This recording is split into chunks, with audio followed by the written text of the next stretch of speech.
ఇవ్వండి ఇప్పుడు ఈ ప్యాకెట్ కట్ చేసా కదా, ఇవ్వండి బియ్యం ఎలా ఉన్నాయో చూడండి. ఇగో నల్లగా ఇవ్వండి ఎలా ఉన్నాయో, ఇలా ఉన్నాయి అన్నమాట నల్లగా. ఈ బియ్యము మా బ్రదర్ కూడా పండించిండంట, ఒక 1/2 ఎకరంలో వేసాడంట. కానీ నాకు తెలియదు. మొన్న అంటున్నాడు, నేను పండించానమ్మాయి 4-5 మూటలు అయినాయి నాకు కూడా, నేను 5-6 నెలల నుంచి అయ్యే తింటున్నాను అని చెప్పాడనమాట. ఓ అవునా అని అనుకున్నా. సరే ఇలా అని దీంట్లో కార్బోహైడ్రేట్స్ ఉండవని అనుకున్నారు. అలా ఏమీ లేదండి, అన్ని నీటల్లో ఉంటాయి కార్బోహైడ్రేట్స్. ఒకటి ఏంటంటే దీంట్లో సూత్రం మనం కనుక్కోవాల్సింది, మనము రోజు తినే తెల్ల బియ్యం అయితేనేమో ఎక్కువ తింటాము. ఇలాంటి బియ్యం అయితే ఏంటంటే మనకు రాగులు కానీ, కొర్రలు కానీ, సజ్జలు కానీ, జొన్నలు కానీ 2 గ్లాసులు తినే బియ్యాన్ని మనం 1 గ్లాసే తింటాం. అలా మనం కార్బోహైడ్రేట్స్ తగ్గించుకుంటాం. అంతేకాని అయ్యో నేను రోజు ఇంత తింటున్నా ఇలా తినలేకపోతున్నా అని మనాలు పడితే దానికి మనం ఏం చేయలేము. ఎందుకంటే తక్కువ తినాలనేదే మన కాన్సెప్ట్ అన్నమాట, ఉద్దేశం. ఇవ్వండి కడుగుతున్న బియ్యము, మరి కలర్ ఏమన్నా ఉందా, కలర్ లాగా ఏమైనా పోతుందా అనేది కూడా నాకు ఐడియా లేదు. మీ ముందే అన్నీ చేస్తున్నా నేను రియల్గా. ఏమి కలర్ బయటకు వస్తున్నట్టు ఏమనిపించట్లా, సేమ్ నల్లగా ఎట్లా ఉందో అలానే ఉన్నాయి. మన బియ్యం ఏమో తెల్లగా ఉంటాయి. మనం నల్ల బియ్యం వంచుతుంటే కొంచెం అది వెళ్తుంది కదా, అట్లే కానీ ఏం కలర్ వెళ్తున్నట్లు కూడా లేదు. ఇక కనపడుతుందండి అది. మళ్ళీ 2వ-3వ ఏం కడుగుతా, పిసికినా చేతితో కూడా నొక్కి పెట్టి ఇట్లా నలిపే అనమాట. ఏమన్నా కలర్ లాంటిది వస్తుందా, ఈ న్యాచురల్గా ఉండటమే ఇట్లా కదా, చూద్దాము. మనం అన్ని ప్రయోగాలు చేస్తాంగా, ఏది కూడా గెలక్కుండా అయితే ఉండం కదా. ఇంకోండి లైట్గా ఇక అట్లా, అంతేగాని ఇప్పుడు ఏమంటారు కొంచెం కనపడినట్లుగా అట్లా పోతుందంటే. రోజు షింకులో పడితే ఎట్లా ఉన్నాయో తెలుసా, ముక్కు పురుగులు ఉన్నట్లు ఇట్లా పురుగుల్లాగా కనపడుతున్నాయి అనమాట. కడిగితే నేను మామూలుగా షింకులో బియ్యం కడిగితే ఇట్లా ఇవన్నీ పురుగులు లాగా కనపడుతున్నాయి అన్నమాట. మనకు దూరం గుండి చూస్తే ముఖ పురుగులు ఉన్నట్లు ఇవ్వండి ఇలా కనపడుతున్నాయి. అది సంగతి. ఏం లేదండి, ఇగో ఇప్పుడు 1కి 2 పోసేది బియ్యంకి నీళ్ళు కూడా 2. ఓకేనా?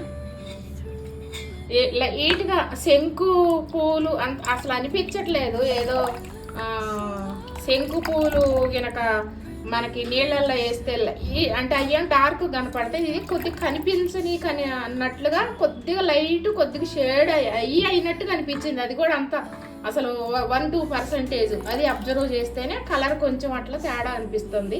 అంతేగాని ఏమి కలర్ అయితే ఏం మారలేదు నాకు తెలిసినంత వరకు. వాటర్ కూడా సేమ్ ఇక ఇలానే ఉన్నాయి. ఒక అడిగినా అండి. ఇంక ఇప్పుడు వీటిని సేమ్ మనకు 3 విజిల్స్ వచ్చాక అన్నం బంద్ చేయటమేనంట. వండిన తర్వాత అన్నం కూడా మీకు చూపిస్తా. ఓకేనా ఫ్రెండ్స్? అన్నీ నాకు ప్రతిదీ కూడా ప్రయోగాలు చేయటం అలవాటు. అసలు ఎన్ని రోజుల నుంచి అనుకుంటున్నా బ్లాక్ బియ్యం ఎలా ఉంటాయి వండాలని, నేను కూడా తిని చూడాలి అని అనుకుంటున్నా. ఈ రోజుకి అది కోరిక నెరవేరుతుంది. చూద్దాం ఎలా ఉంటుందో. ఇప్పుడు తీస్తున్నా, చూస్తా ఎట్లుందో అన్నం.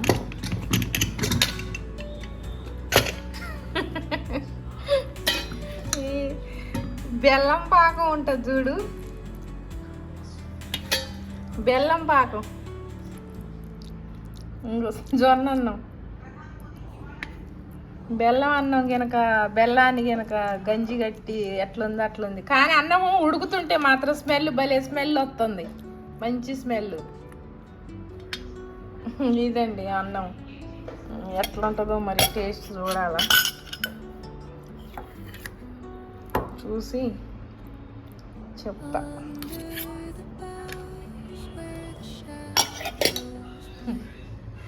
అన్నం చూడండి ఎట్లుందో, గమ్మత్తు ఉంది. ఇత్తులు మరి.